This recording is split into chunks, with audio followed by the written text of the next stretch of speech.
చేయకండి. ఇన్వెస్ట్‌మెంట్ అస్సలు చేయకండి. ఈ విషయాలు తెలుసుకోకుండా మీ లంప్ ఇన్వెస్ట్‌మెంట్ ఎప్పుడు ప్లాన్ చేయకండి. ఒక ఉదాహరణకి రూ. 20,00,000 ఈరోజు లంప్ సమ్ ఇన్వెస్ట్‌మెంట్‌గా మీరు ఫిక్స్డ్ డిపాజిట్‌లో గాని, డెట్ మ్యూచువల్ ఫండ్స్‌లో గాని, లేకపోతే రియల్ ఎస్టేట్‌లో గాని, గోల్డ్‌లో గాని ఇక్కడ ఇన్వెస్ట్‌మెంట్ చేస్తే నెక్స్ట్ 15 సంవత్సరాల్లో అది ఎంత అవుతుందో ఒక కంపారేటివ్ స్టడీ కోసం ఈ వీడియోని ఇన్ డీటెయిల్‌గా చూడండి. మీరు ఈ ఛానెల్‌ని ఫస్ట్ టైమ్ చూస్తుంటే వెంటనే సబ్స్క్రైబ్ చేసుకోండి అండ్ లైక్ చేయండి. అసలు లంప్ ఇన్వెస్ట్‌మెంట్ అంటే ఏంటి? లంప్ ఇన్వెస్ట్‌మెంట్ అంటే ఒకేసారి మనం పెట్టుబడి పెట్టడం. అది భూమిలో అయినా సరే, గోల్డ్‌లో అయినా సరే, మ్యూచువల్ ఫండ్స్‌లో అయినా సరే, ఇంకా ఎటువంటి ఇన్వెస్ట్‌మెంట్ అయినా సరే. ఎస్ఐపి అంటే ప్రతి నెల మనం కొంచెం కొంచెం అమౌంట్ కట్టుకుంటూ వెళ్ళడం. అది సిస్టమాటిక్ ఇన్వెస్ట్మెంట్ ప్లాన్ అంటాం. దాన్ని ఎస్ఐపి అంటాం. ఇది లంసమ్ అంటాం. సో లంసమ్‌లో తీసుకోవాల్సిన జాగ్రత్తలు లంసమ్‌లో తీసుకోవాలి. ఎస్ఐపిలో తీసుకోవాల్సిన జాగ్రత్తలు ఎస్ఐపిలో తీసుకోవాలి. ఈ వీడియోలో మనము lump sum as an investment 20,00,000 as an ఇన్వెస్ట్మెంట్‌గా మనము రియల్ ఎస్టేట్‌లో, గోల్డ్‌లో, ఈక్విటీ మ్యూచువల్ ఫండ్స్‌లో, డెట్ మ్యూచువల్ ఫండ్స్‌లో పెడితే ఎంత అవుతుంది అనేది ఇన్ డీటెయిల్‌గా చూద్దాం. ఎస్ఐపికి లంసమ్‌కి ఒకటే ఒక తేడా. ఎస్ఐపికి కొన్ని సంవత్సరాల తర్వాత మీకు కాంపౌండింగ్ రిజల్ట్స్ అనేవి కనిపిస్తూ ఉంటాయి.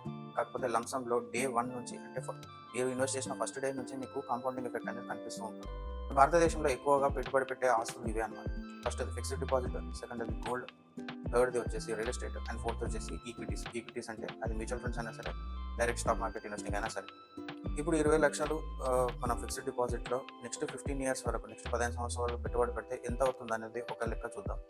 15 ఇయర్స్ వరకు ఫిక్స్డ్ డిపాజిట్‌లో 6% ఇంట్రెస్ట్ రేట్‌తోని మనం చూసుకుంటే, మనకి 15 ఇయర్స్ తర్వాత అందులో మనకి 40,00,000 అనేది వస్తూ ఉంటాయి.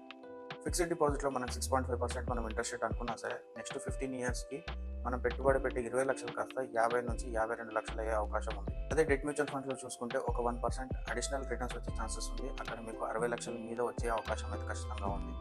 మీకు ఇంకా డెట్ ఫండ్స్‌లో ఇంకో అడ్వాంటేజ్ ఏంటంటే మీకు టాక్సేషన్ అనేది చాలా సులువుగా ఉంటుంది.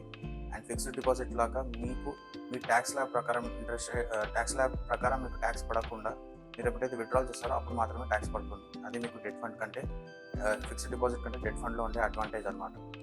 గోల్డ్‌లో మనం ప్రతి సంవత్సరం 10% ఇంట్రెస్ట్ రేట్ వర్కౌట్ అవుతుందని మనం భావిస్తే 20,00,000 కాస్త 70-78,00,000 అయ్యే అవకాశం ఉందన్నమాట నెక్స్ట్ 15 సంవత్సరాలలో.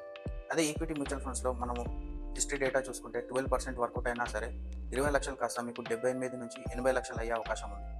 ఇదే ఈక్విటీ మ్యూచువల్ ఫండ్స్‌లో హైలీ అగ్రెసివ్ ఫండ్స్ మీరు ఎప్పుడైతే సెలెక్ట్ చేసుకోగలిగారో అప్పుడు 20,00,000 కాస్త 1,60,00,000 అయ్యే అవకాశం ఖచ్చితంగా ఉంది. అక్కడ మీకు వర్కౌట్ అయ్యే ఇంట్రెస్ట్ రేట్ 15% అనమాట. అండ్ రియల్ ఎస్టేట్‌లో మనం చూసుకుంటే 20,00,000 ఇన్వెస్ట్మెంట్ కాస్త 80,00,000 అయ్యే ఛాన్సెస్ అయితే ఖచ్చితంగా ఉన్నాయి. కాకపోతే ఇప్పుడున్న రియల్ ఎస్టేట్ మార్కెట్ ప్రకారం రేట్స్ అనేవి చాలా ఎక్కువగా ఉండడం వల్ల సాచురేషన్ పాయింట్ దాటేసింది. అంటే నెక్స్ట్ 10 సంవత్సరాలు కూడా మార్కెట్‌లో రియల్ ఎస్టేట్ రేట్స్ పెరగకపోవచ్చు అనే అంచనా అయితే ఖచ్చితంగా ఉంది. సో మీ 20,00,000 ఎక్కడ ఇన్వెస్ట్ చేయాలి? దానికి ఒక అంచనా ఉంది. మీ రిస్క్ ఎంత తీసుకోగలుగుతారా అనే దాని మీద మీకు ఒక అంచనా ఉండాలి. మీరు రిస్క్ అసలు తీసుకోదలుచుకోలేదు, ఇన్ఫ్లేషన్ ఉన్నా సరే అనుకుంటే మీరు ఫిక్స్డ్ డిపాజిట్‌లో ఎటువంటి రిస్క్ లేకుండా మీ అమౌంట్‌ని పెంచుకోవచ్చు. లేదు మీరు రిస్క్ తీసుకుంటాను, ఇన్ఫ్లేషన్ గానీ, మనకున్న ఖర్చులు గానీ, కాంపౌండింగ్ ఎఫెక్ట్ కావాలనుకుంటే మీరు హైలీ అగ్రెసివ్ మ్యూచువల్ ఫండ్స్‌లో ఇన్వెస్ట్ చేసి 1,60,00,000 వరకు కూడా సంపాదించే అవకాశం ఖచ్చితంగా ఉంది. సో ప్రతి అసెట్‌లో, ప్రతి ఆస్తిలో మనం ఇన్వెస్ట్ చేసే ప్రతి ఒక్క మోడ్ ఆఫ్ ఇన్వెస్ట్‌మెంట్‌లో రిస్క్ ఉంటుంది. దాని తగ్గ రివార్డ్ ఉంటుంది. కానీ ఆ రిస్క్‌ని మనం ఎలా మేనేజ్ చేస్తామో అనేది ఇంపార్టెంట్. గోల్డ్‌లో కూడా రిస్క్ ఉంటుంది. రియల్ ఎస్టేట్ కూడా రిస్క్ ఉంటుంది. కానీ అది ఎవరు బయటికి చెప్పరు. గోల్డ్‌లో రిస్క్ ఎలా ఉంటుంది అంటే మీ ప్రైస్ ఫ్లక్చుయేషన్ ఖచ్చితంగా ఉంటుంది. ఫిజికల్‌గా కూడా దానికి రిస్క్ ఉంటుంది. గోల్డ్ లోన్స్ తీసుకుంటాం కానీ దాన్ని మళ్ళీ ఇంట్రెస్ట్ రేట్ కూడా కడతాం. సో ఇట్లాగా ప్రతి ఇన్వెస్ట్‌మెంట్‌లో అడ్వాంటేజెస్ ఉంటాయి, డిసడ్వాంటేజెస్ ఉంటాయి. మీకు మీ ఇన్వెస్ట్‌మెంట్స్‌లో ఎంత పర్సెంటేజ్ ఆఫ్ ఇన్వెస్ట్‌మెంట్ ఏ ఆస్తిలో ఉంది అని ఖచ్చితంగా చెక్ చేసుకుంటూ ఉండాలి. చాలా ఇంపార్టెంట్ పాయింట్ ఏంటంటే లిక్విడిటీ రిస్క్ అనేది ఎవరు మాట్లాడరు.